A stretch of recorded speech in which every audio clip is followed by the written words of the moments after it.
makers who lead our community, our state, and our nation. Representative Gene Green helped write parts of the Affordable Care Act back in 2010. Unable to repeal and replace Obamacare in Congress, President Trump is poised to strangle the landmark measure by cutting off critical funding. Congressman Green, how do you see this West Wing attack on health care? Well, the president talks about complying with the promises he made during the campaign. The problem is that millions of Americans have opportunity to have health care, whereas before they didn't. Their employer didn't provide it.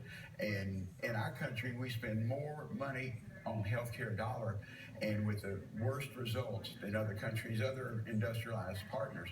So our goal with the Affordable Care Act was expanded. Employers, if you have 50 or more employees, you have to have coverage.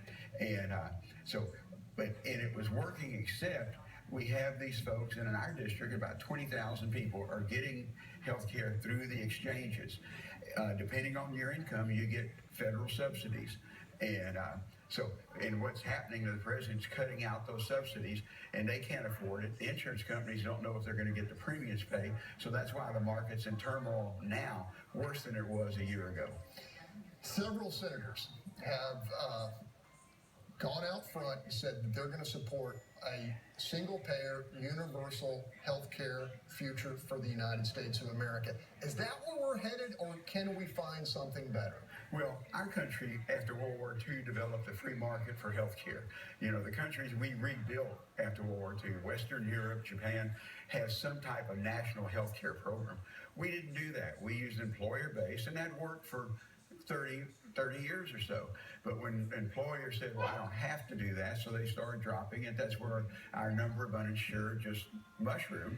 And so that's why we tried to create a system using the free market healthcare we have now. So I'm not so sure that it'll go to single payer, but the frustration is that we're trying to make a system that's uniquely to America work, that employers will cover their employees.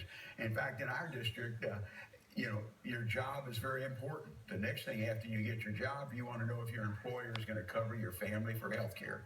And that's why health care should be a right instead of a privilege. And the Affordable Care Act was going in that direction, but it's like anything, something just doesn't stop and stay at the same place. You have to adjust it over the years.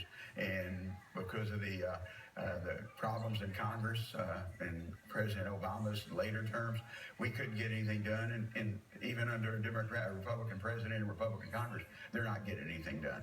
I want to switch